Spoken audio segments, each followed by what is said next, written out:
Entregamos, ó Pai, esse momento único, singular, ó Deus, ao Senhor. E te pedimos, ó Pai, que hoje nós possamos experimentar, ó Deus, de toda a revelação que o Senhor tem ocultado, Pai, os grandes e revelado a nós, os pequeninos. Espírito Santo, nós exultamos e damos graças também a Deus, por tamanha revelação que tem sido todos os dias, ó Pai, internalizada em nosso coração. Fortalece a Tua igreja hoje, fortifica-o na Tua graça, abençoa cada vida aqui representada, cada família aqui representada, cada um daqueles que vieram, ó Deus, para Te louvar e Te servir em um culto racional. Ajuda os Teus filhos, ó Pai, a viverem, Deus, a realidade daquilo que o Senhor tem para eles. Nós oramos para que haja um crescimento na vida da Tua igreja. Aperfeiçoa, Senhor Deus, todos os dias, os Teus filhos.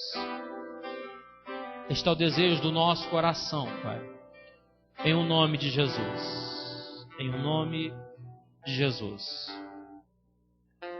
Querido, bem-aventurado os olhos que podem contemplar aquilo que Deus quer mostrar.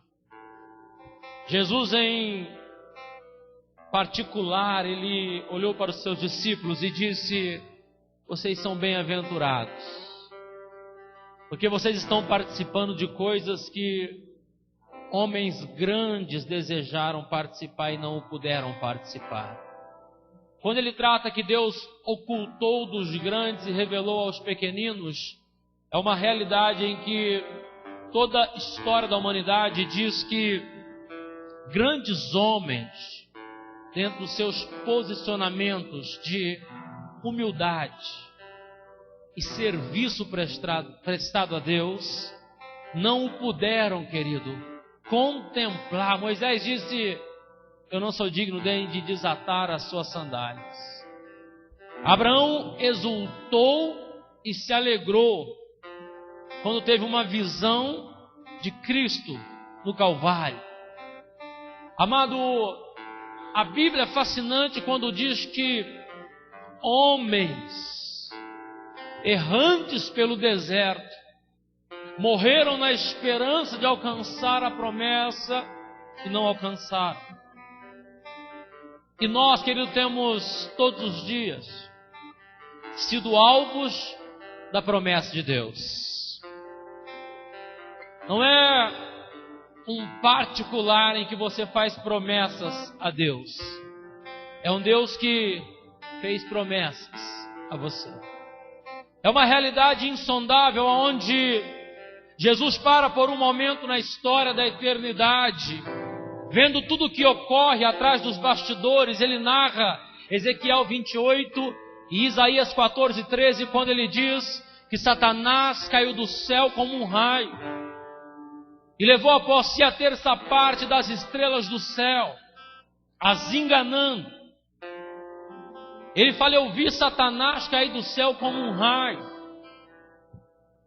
e eu vos dou autoridade, vos dou poder para pisar serpentes, escorpiões, e dano algum, nada vai ocorrer contra a tua vida. Mas primeiro você tem que entender isso. Esta autoridade, este poder que Ele te deu tem que ser usado para que nenhum dano te ocorra. Quando a Bíblia trata sobre poder e autoridade, ela trata sobre princípios estabelecidos pela palavra. Porque nós temos recebido poder? Porque nós, a igreja, temos recebido autoridade.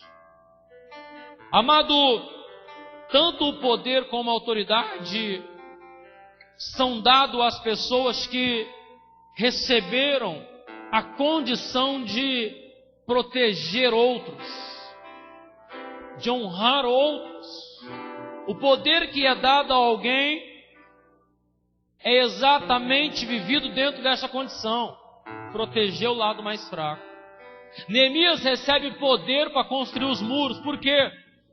Porque os seus irmãos estavam sendo açoitados, os seus irmãos estavam sendo aflitos, os seus irmãos estavam sem perspectiva, sem esperança, e Deus agora vai usar Neemias como um construtor de muros. Não somente, mas também como um homem de autoridade para construir e reconstruir a esperança de um povo. O poder que nós recebemos, a autoridade que nós recebemos como igreja, consiste em proteger os fracos, dando a eles o entendimento da vida. A igreja, ela transmite dentro da faculdade da vida, ensinando às pessoas o modo correto de viver, respeitando os limites, os princípios, e nós passamos a viver, amado, toda a intenção de Deus. Todos nós estamos em uma faculdade chamada vida, aonde todos são os nossos professores. A nossa vida é uma sala de aula, e nós aprendemos com os erros, com os acertos, com os testemunhos e com a realidade da vida. Nada é sem propósito. Até os seus erros, Deus tem um propósito neles. Sansão erra, e isso fica como lição, que nós não devemos brincar com a unção de Deus. A Bíblia diz que homens como Gideão, depois de receber uma grande promessa, poder e autoridade para lutar contra os midianitas e libertar um povo durante 20 anos, ele passa agora o final da sua vida prostrado a deuses estranhos. Gideão, querido, liderou Israel durante 20 anos. Os seus 70 filhos governaram como juízes no meio do povo, e o governo foi próspero, e a Bíblia diz que Gideão termina os seus dias prostrado diante de imagens de esculturas. E a Bíblia diz que Abimeleque, um dos seus filhos, corre atrás dos seus outros 70 irmãos para matá-los sobre uma pedra, e os mata, e assume o reino. Mas a Bíblia diz que ele não vive por muito tempo, porque o poder e a autoridade não é para ferir as pessoas, mas para dar a elas um lugar de entendimento.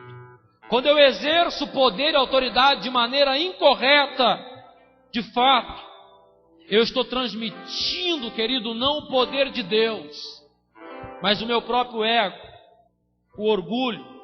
Você sabia que o menor livro do Antigo Testamento é o livro do profeta Obadias?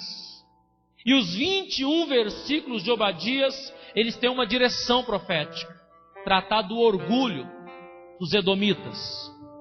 Os edomitas eram povos, filhos de Edom. Quem são os filhos de Edom? Fala para o seu irmão: todos os descendentes de Esaú. Quando alguém falava povos nascidos em Edom, a expressão que vinha era essa: povos que vivem atrás de sustento momentâneo. Os edomitas, eles vinham de uma raiz de vida, aonde Esaú deu a eles o prazer do momento. Por isso a Bíblia diz que ele vendeu a sua primogenitura por um prato de lentilha. Ele se preocupou apenas com o momento, ele queria saciar o seu momento. Pessoas orgulhosas, elas vivem também de momentos. Deus odeia o orgulho, altivez de espírito, exaltação própria. E a Bíblia diz que Deus levanta o profeta Obadias, um dos profetas mais obscuros da Bíblia, que ninguém sabe a princípio de onde veio, para onde foi. Mas os seus 21 versículos narram exatamente um confrontamento pelo fato de Edom ter recebido uma junção de promessa ainda em Esaú. Porque a promessa de Edom era essa: vocês vão até ter uma estrutura, mas vocês vão ser sempre menores do que Jacó. É o profeta Malaquias que diz que Deus escolheu Jacó e aborreceu Esaú. Deus aborrece Esaú porque Esaú era altivo de espírito. Mas não podemos também negligenciar que Jacó inicia o princípio da bênção erradamente. A Bíblia diz em Gênesis que Jacó ouve a sua mãe, e Rebeca naqueles dias estava, a mulher de Isaac naqueles dias, Rebeca estava talvez com alguma intenção diferente àquela que Deus tinha. E a Bíblia diz que ela convence Jacó a se vestir como seu irmão. Ela convence Jacó a falar como seu irmão e a usar o mesmo perfume do seu irmão. Para quê? Para conquistar a bênção de Esaú. Jacó não precisava disso. Deus já havia falado no dia do nascimento: o maior será servo do menor. Eles eram irmãos gêmeos, gerados no mesmo útero. Um nasceu um pouco mais cedo que o outro, mas a promessa estava sobre o menor. Mas Jacó ele ouve a sua mãe.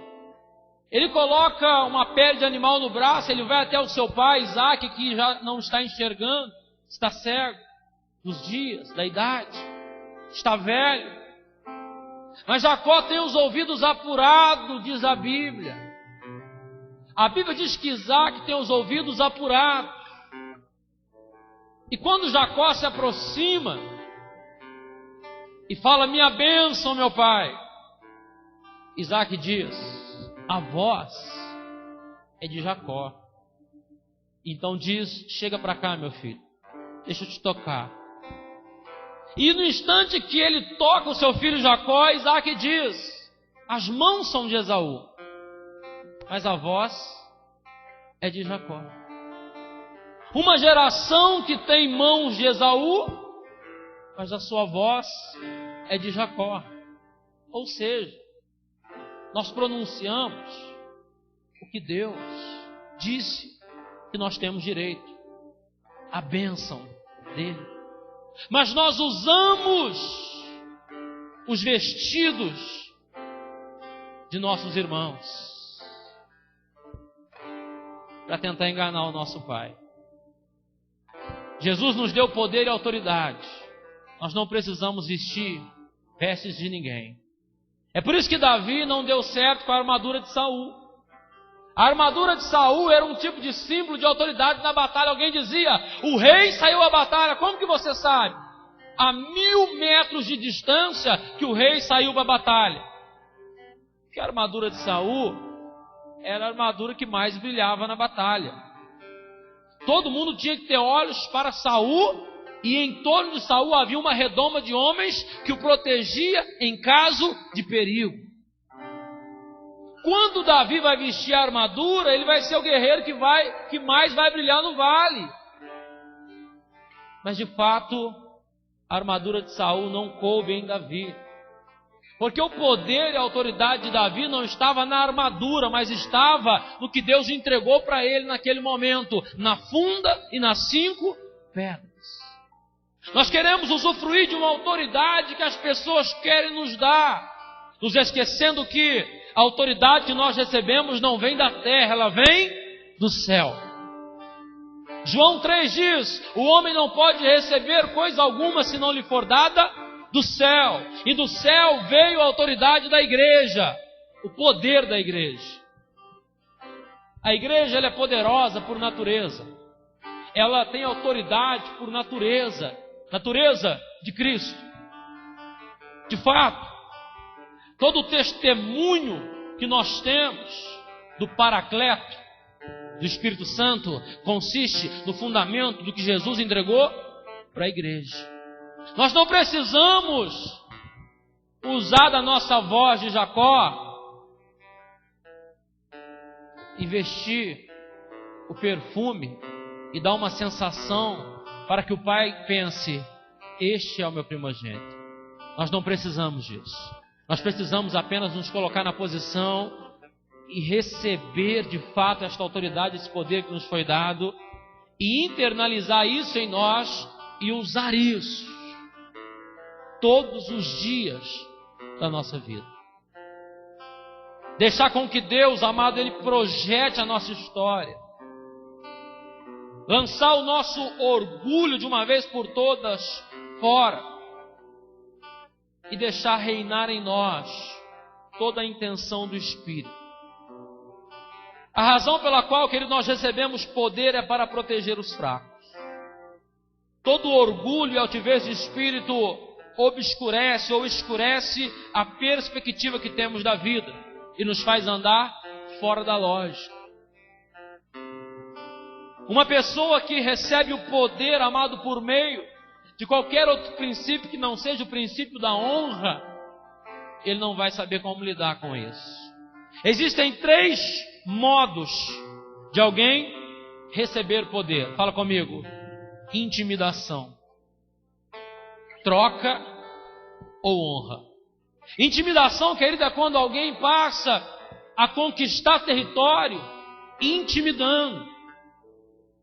De fato, todo medo, ele consiste no ambiente da intimidação. Por que você tem medo? Porque você se sentiu intimidado. Por que Israel tinha medo de um homem no vale? Milhares de homens estão com medo de um homem. Por quê? Porque aquele homem intimidou eles durante dias e durante noite. Uma coisa é quando o inimigo diz para você que você vai ser morto hoje por ele. Outra coisa é quando você aceita durante semanas e meses o inimigo dizer para você que você vai ser morto por ele. Elias é um homem de autoridade, você concorda comigo? É um homem de poder, você concorda comigo? Ele ora e o sol tem que ir embora, a nuvem tem que vir, o tempo tem que nublar e tem que chover. Ele é o profeta da chuva. Apocalipse capítulo 11 fala: a testemunha que faz chover e fogo cair do céu.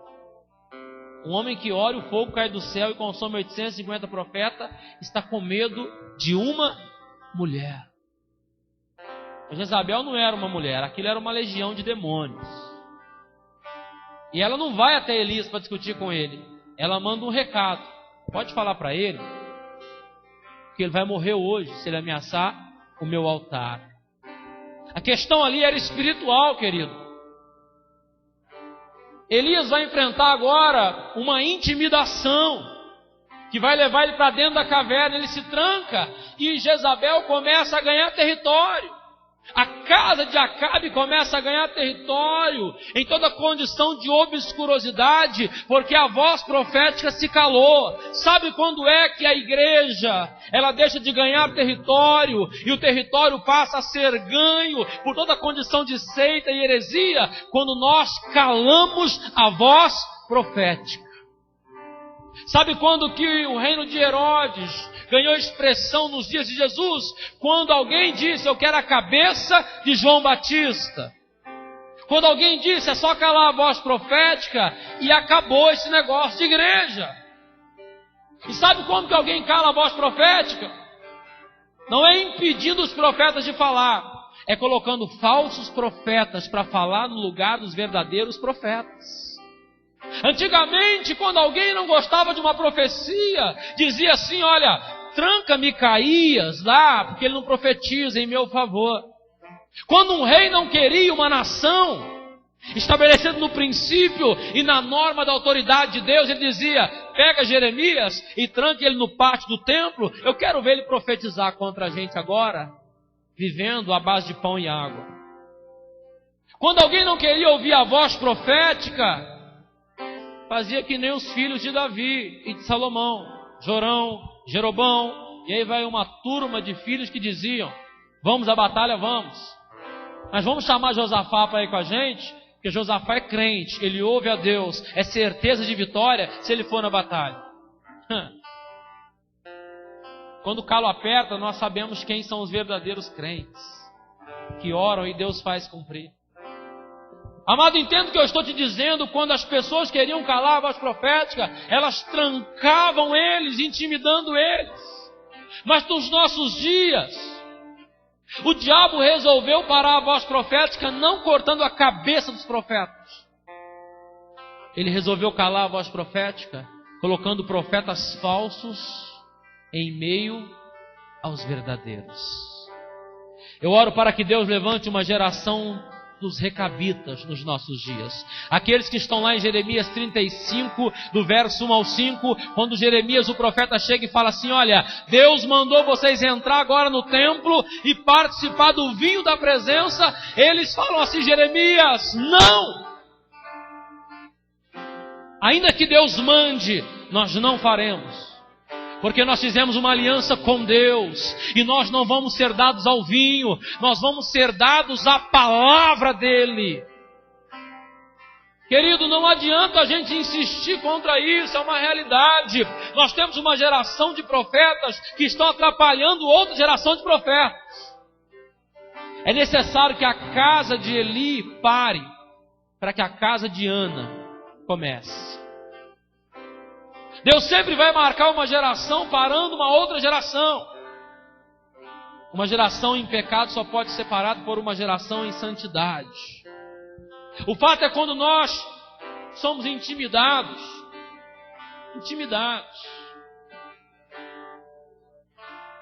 por alguém que pensa ter autoridade. O diabo ganha território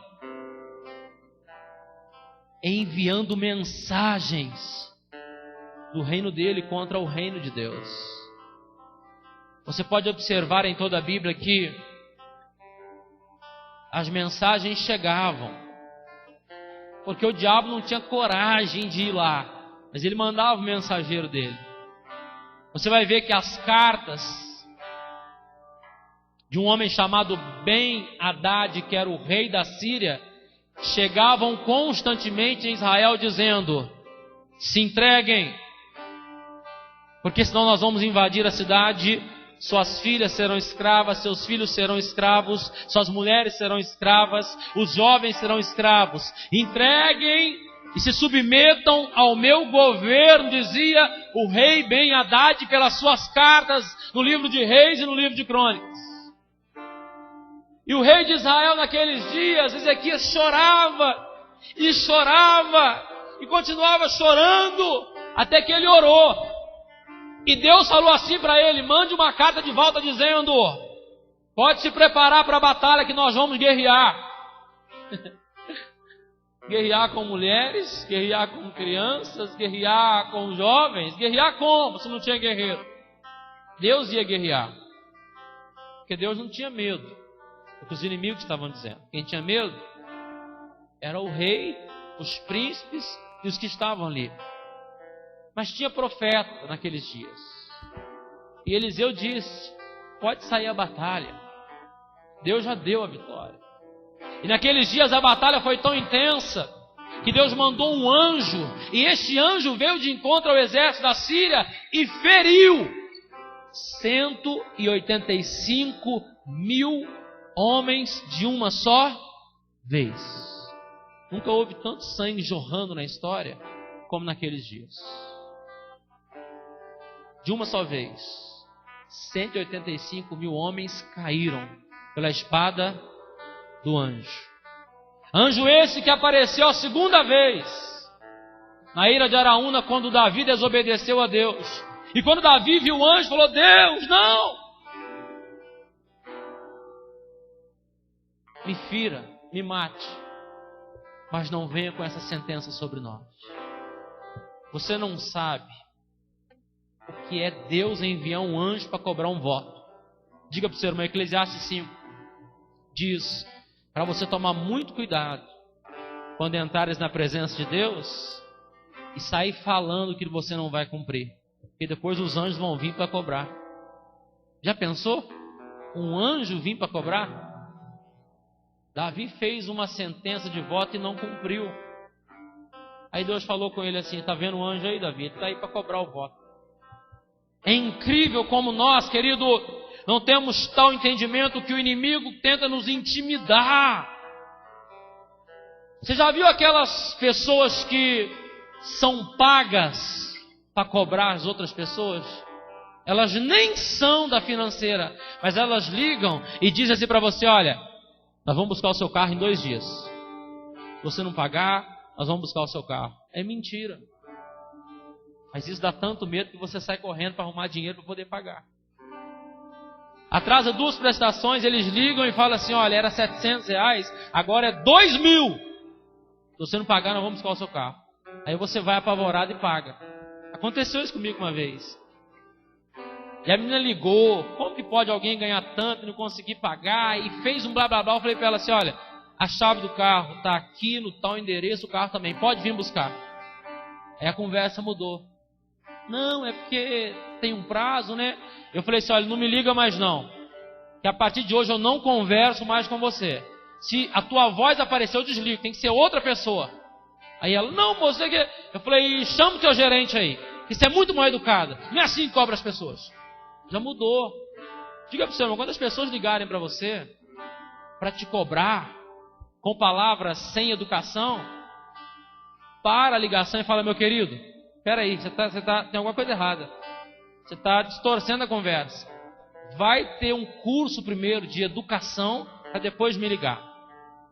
É bem assim que nós temos que tratar as pessoas que tentam nos intimidar. A intimidação, querido, ela faz alguém acreditar que ele tem poder. Que a intimidação só demonstra poder e autoridade quando a pessoa está próxima de você. Depois que ela sai, todo mundo faz tudo ao contrário. Fala comigo: por intimidação, ou por troca, ou por honra. Por troca consiste naquilo que Jesus, ele ouviu de Satanás. Mateus 4 e Lucas 4, a Bíblia diz que Satanás chegou e disse assim: olha, se você fizer comigo, Jesus, um acordo, trocar comigo, eu te dou poder e autoridade. Se prostrado me adorares, tudo será teu.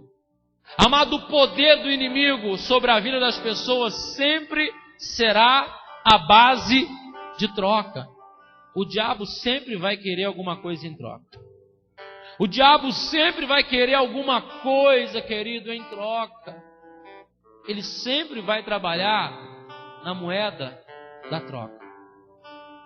Judas tinha autoridade, poder. Jesus liberou sobre ele isso. Ele expulsava demônios. Ele curava os enfermos.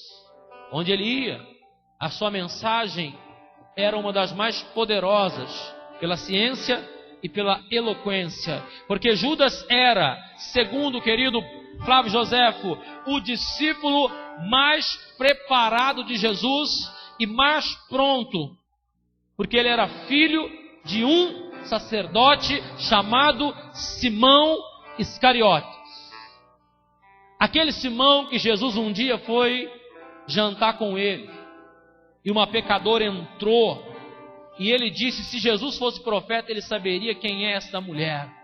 Aquele que Jesus disse para ele: eu entrei na tua casa e você não me deu toalha, não me deu água, não me deu perfume, não me deu ósculo. Esta, desde que entrou, não tem cessado de beijar os meus pés em intimidade, não tem cessado de derramar lágrimas sobre o meu pé em intimidade, não tem cessado de enxugar os meus pés com os próprios cabelos em intimidade, não tem cessado de derramar um unguento precioso sobre os meus pés, intimidade.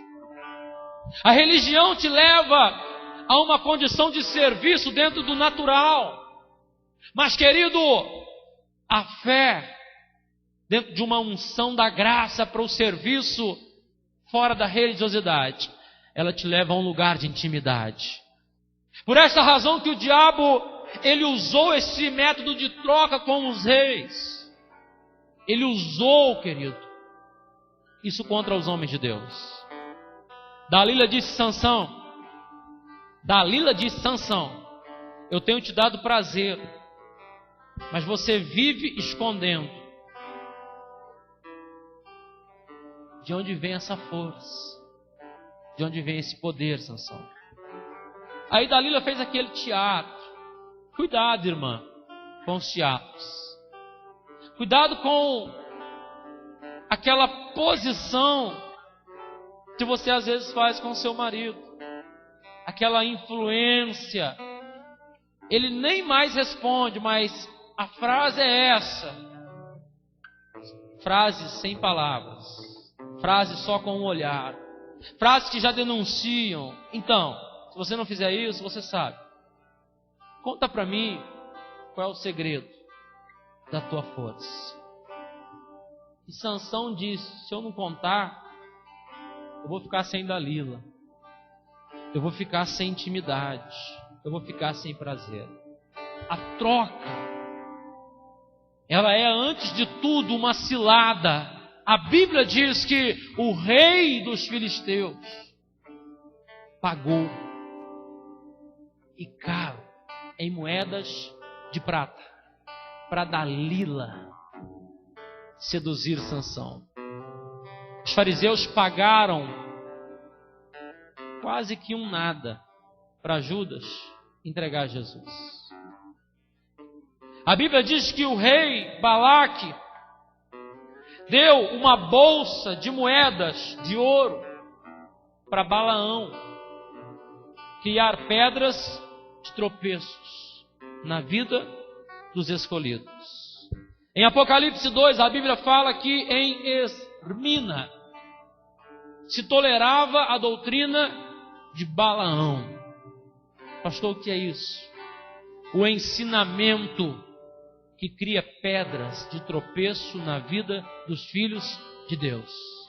Fala para o seu irmão, a doutrina de Balaão, ela corresponde que não precisa atender mais aos princípios de aliança com Deus. E mesmo assim ele vai continuar te abençoando. A doutrina de Balaão diz assim: não, você não precisa mais fazer isso. Para que fazer isso? Não precisa mais. E a gente vai acreditando nisso. A gente vai acreditando nessas coisas que algumas igrejas ensinam. Doutrina de Balaão. Projetos que lançam pedras de tropeço. A troca, ela tem sido vista dentro das nossas igrejas. Também isso traz um certo poder.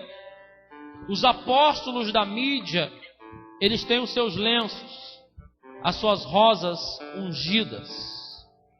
Eles têm os seus copos com águas. Eles têm toda sorte daquilo que nós chamamos em uma igreja emergente, pontos de fé. Tem que ter alguma coisa para que a pessoa possa acreditar que Deus vai dar vitória para ela. Sabe o que aconteceu na antiga aliança? O povo tinha um instrumento que era um símbolo da vitória. A arca da aliança era o símbolo da vitória. Em toda a Bíblia, na antiga aliança, eles passaram a viver isso. Olha, se a arca estiver à frente, nós vamos ter vitória, porque a arca é a presença de Deus. Até o dia que os filhos de Eli, Ofni e Finéias, pegaram a arca nos ombros, pois Israel tinha sido ferido com 3.000 homens na batalha. Isso está em 1 Samuel 4, e eles têm uma palavra de Samuel: agora vão à batalha, e eles vão para a batalha em pecado. E a Bíblia diz que tomaram a arca dos ombros deles, mataram os 2 filhos dele, o sacerdote, e ainda feriram 30.000 homens. 30.000 homens caíram na batalha por causa de dois Zé Manés que estavam se prostituindo na porta do templo. 2 prostitutos dentro do tabernáculo fizeram 30.000 homens morrer. Sangue inocente foi derramado porque alguém estava em pecado. Aí disseram, pega a arca. Aí perdeu a arca, perdeu a presença de Deus, perdeu a esperança de vitória. Aí Deus falou assim, eu vou resolver isso daí. Falou para Jeremias, pode profetizar que eu estou chamando os coatitas hoje para pegar a arca na brecha de dentro do Santo do Santo, esconder ela na montanha, e eu vou tomar ela para mim e ninguém mais vai encontrar ela. Jeremias profetizou. E pergunta se alguém encontrou a arca até hoje.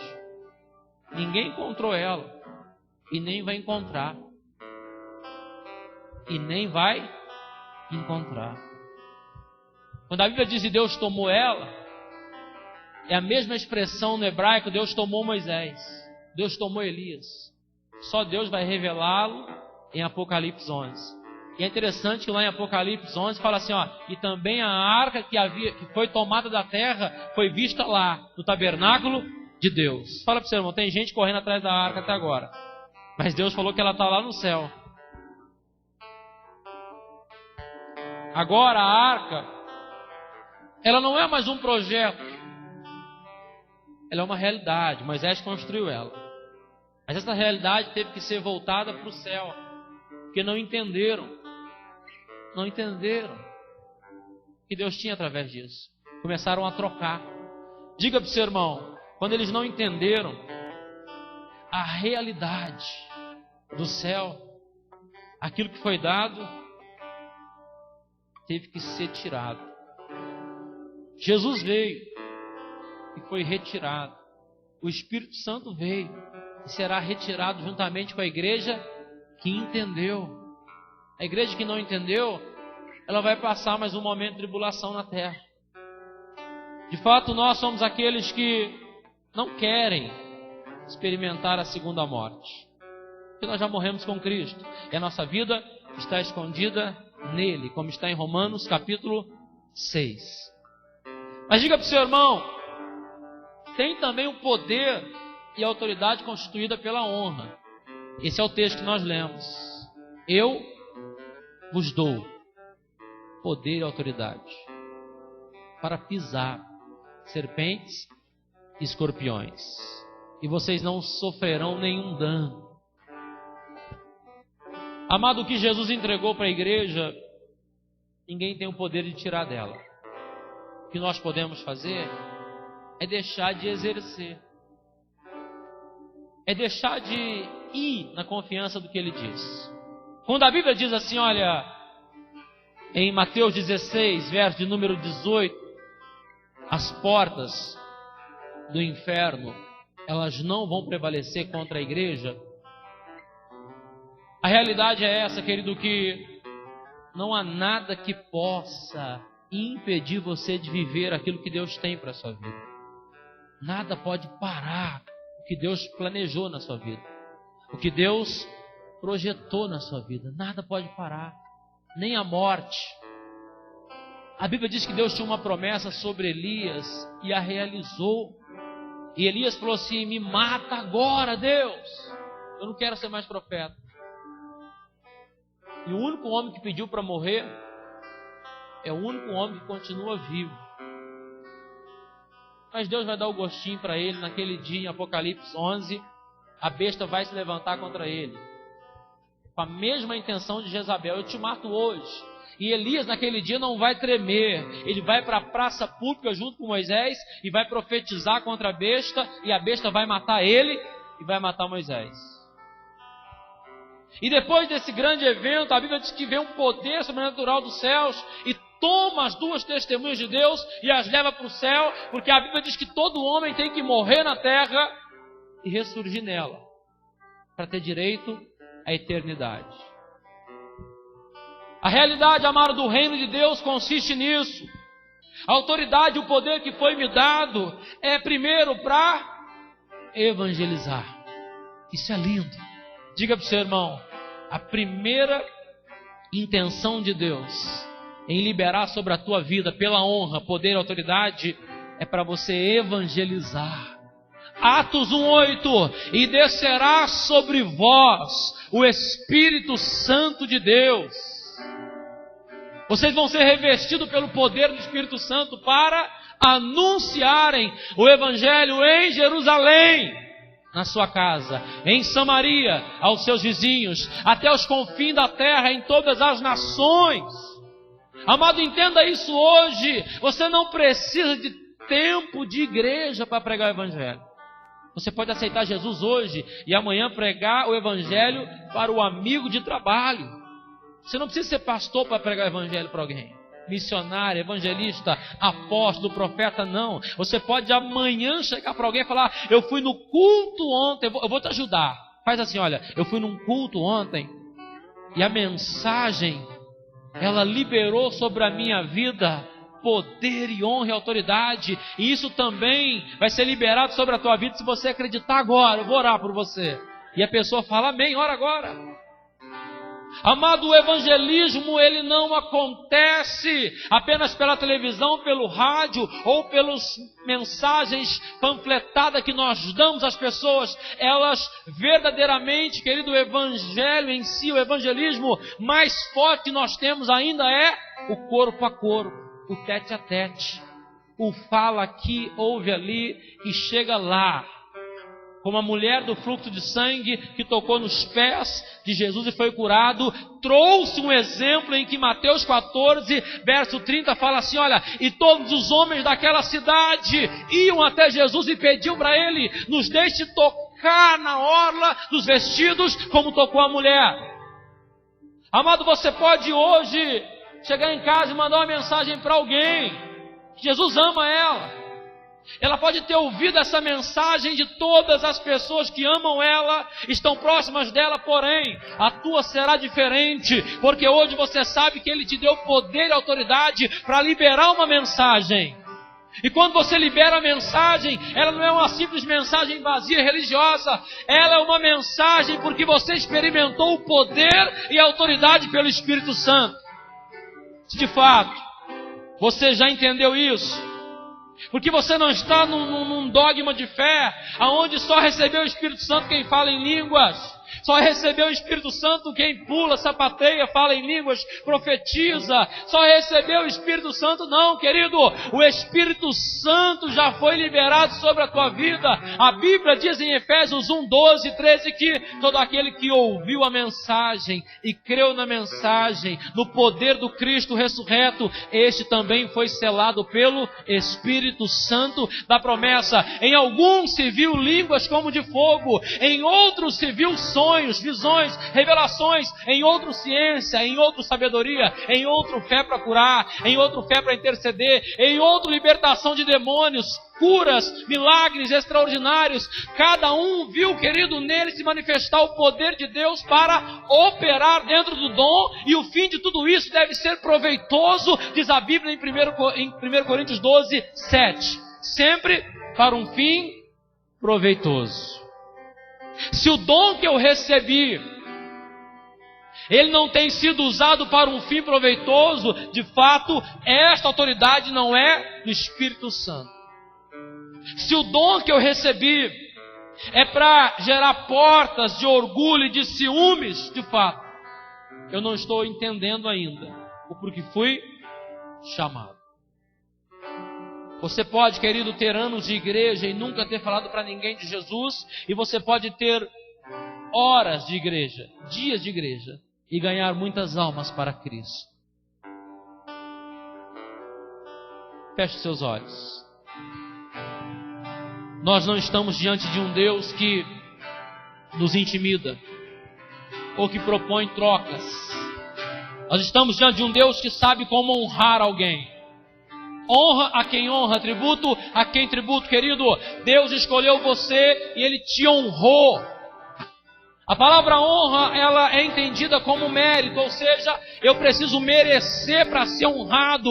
Um atleta luta o campeonato inteiro e na hora H, na última luta, ele perde, recebe medalha de prata. Ninguém quer a medalha de prata, ninguém quer a medalha de bronze. Porque todo mundo que luta, Paulo disse em 1 Coríntios 9, verso de número 25, todo aquele que corre, corre para alcançar o primeiro prêmio, todo aquele que luta, luta para alcançar o primeiro prêmio, porém atrás de algo corruptível, porém nós corremos atrás do incorruptível. Por isso, quando nós corrermos, também devemos correr para o Senhor. E quando corremos para o Senhor, somos um atleta de Cristo, e como atleta de Cristo não devemos correr atrás do mérito dos homens, mas atrás daquilo que Deus já nos concedeu. De fato, a honra de Deus não vem pelo mérito do nosso serviço, vem porque Jesus estabeleceu em nossas vidas o poder dele, a autoridade dele. Paulo disse em 1 Coríntios 2, se tenho sido alguma coisa no ministério, tenho sido pela misericórdia. A misericórdia nos alcança, filho, no favor de Deus. E nós somos honrados por Deus, não pela nossa conduta, não pela nossa performance, não pelo que nós temos feito, mas porque Jesus morreu na cruz e nós fomos escolhidos dele para exercer tal autoridade e tal poder. Esta é a minha igreja e as portas do inferno não vão prevalecer contra ela. Toma, Satanás, nessa noite, esta palavra da autoridade da igreja. A igreja vai continuar, Satanás, pisando e esmagando a tua cabeça, porque ela está na autoridade e na graça e no favor de Jesus Cristo. Oh, aleluia! Se coloca de pé, querido, em nome de Jesus. Deus não precisa intimidar você. Deus não diz para você, ou você me serve ou você morre. Não. Ele disse, olha assim, olha, eu te amo, eu espero que você me sirva, mas mesmo assim eu vou continuar te amando. Deus não faz uma troca com você, se você der eu vou te dar, mas se você não der, eu não vou te dar nada. Não, Deus não. Deus é imutável. Ele diz assim para você, olha, eu vou te dar, eu vou te honrar. Independente do que você faça, eu vou te honrar. Esse é o nosso Deus. Deus, ele antecipa para que você possa também se antecipar. Deus, ele te assume para que você também possa assumi-lo. O apóstolo Paulo diz, se nós reconhecermos ele, ele também nos reconhecerá. Se nós o confessarmos, ele também nos confessará. Mas se nós o negarmos, ele também nos negará. Acredite você ou não, querido, existe um lugar em Deus chamado misericórdia, mas também existe um lugar chamado justiça. E Deus não pode ir contra a palavra dele. E quando a palavra de Deus diz sim, sim ou não, não, ela está estabelecendo um nível aonde o certo é certo, filho, e o errado é o errado. Você pode continuar andando errado e continuar, filho, desfrutando da bênção de Deus, mas isso não é uma garantia que você vai reinar com ele. Você pode estar andando certo, filho, desfrutando da bênção de Deus, e isso é uma garantia, filho, que você vai reinar com ele. Diz o profeta Malaquias, então veremos a diferença entre o que serve e o que não serve. A palavra entre o que serve e o que não serve é sobre o contexto de culto, Malaquias 3. E todo o contexto de Malaquias é sobre a restauração do altar. A oferta, o dízimo, a adoração, o serviço, o culto tem que ser completo. Pastor, o que é um culto completo? É um culto onde nós adoramos, prestamos um serviço de honra, de excelência. É um culto onde as nossas mãos não estão encolhidas e nós ofertamos a Ele, entregamos a Ele toda a condição que Ele tem nos dado. É um culto onde nós recebemos dEle tudo aquilo que também temos, querido, entendido pela palavra. Um culto completo é quando eu saio certo que Deus está resolvendo a minha história, porque Ele me ama, mas eu preciso também ter conhecimento de Deus no favor dEle. Coloque a mão sobre o teu coração agora. Eu oro pela tua história hoje. Eu oro hoje, querido, para que você nunca se esqueça de onde Ele tirou você. E que você nunca se acomode no lugar onde Ele tem te colocado. Porque Ele sempre tem novos lugares para o seu povo. Ele sempre tem uma nova história para o seu povo. Ele tem sempre algo preparado para aqueles que Ele o amam. A Bíblia diz em Isaías 64:4 que desde a antiguidade não se viu e nem com olhos se percebeu um Deus que trabalha em favor daqueles que neles esperam. Você que tem esperado em Deus, querido, eu tenho uma palavra de Deus para a tua vida. Deus está vindo de encontro a você. Futuro não é um lugar, futuro é um tempo que se aproxima. Deus está se aproximando de você. Oh, aleluia! Seja revestido hoje de poder e autoridade, para continuar lutando, para continuar guerreando, para continuar servindo a Deus, para continuar exercendo aquilo que Ele te deu. Hoje o inferno recua, Satanás recua, porque a igreja, ela é ativada no poder e na autoridade de um Cristo que morreu, mas ressuscitou ao terceiro dia. Oh, aleluia! Vamos adorar o Senhor. Quero estar em Ti, toda a minha vida eu Te entrego, pois não há outro além de Ti. Tudo que eu possa conquistar não se compara à Tua presença,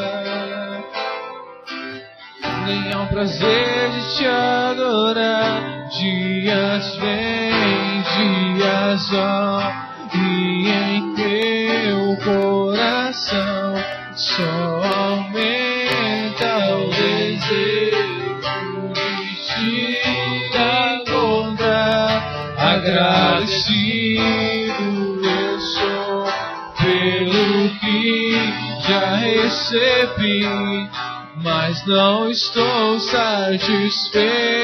Eu quero mais Te conhecer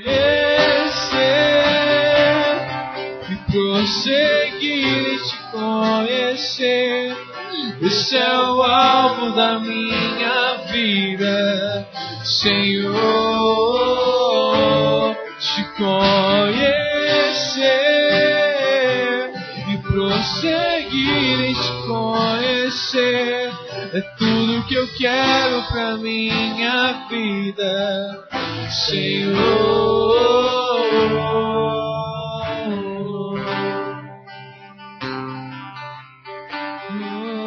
Glória a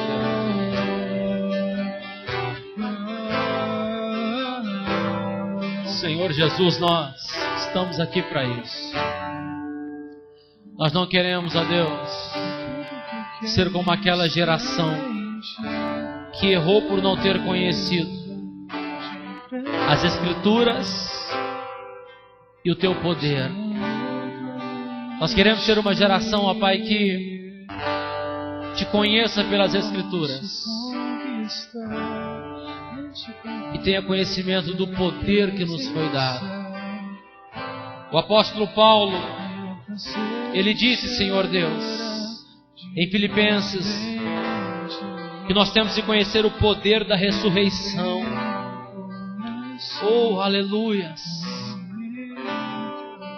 Isso porque se o Teu Filho venceu a morte, Pai, não há nada que Ele não possa vencer. Não há nada que possa parar a Tua igreja, Pai. A igreja venceu a morte. Oh, aleluias!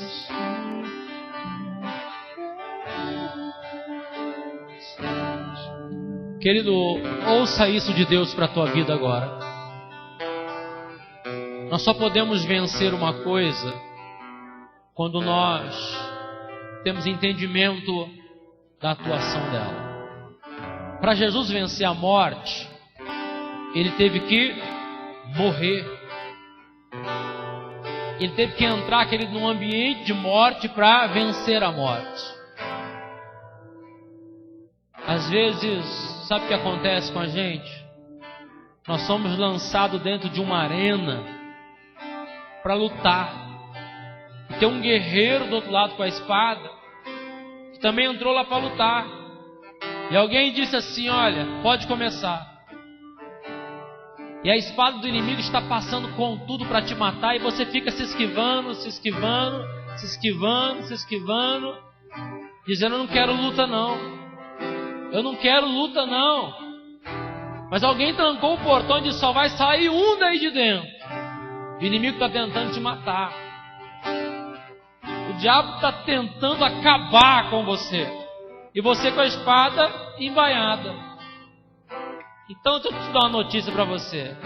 O reino de Deus é tomado por esforço. Você pode tirar a espada da bainha e deixar Deus, amado, conduzir essa espada e ferir os teus inimigos. Não é você que vai ferir, é Deus. Enquanto você estiver com a espada guardada, o teu inimigo vai continuar te golpeando. Mas quando você decidir, querido, tirar a espada, Deus vai te dar vitória. Em nome de Jesus. Eu estou falando para você tomar uma atitude hoje e ir de encontro a este problema e enfrentá-lo. Deus vai dar vitória essa semana. Em nome de Jesus. Amém. E do quinta-feira, 20 horas, nós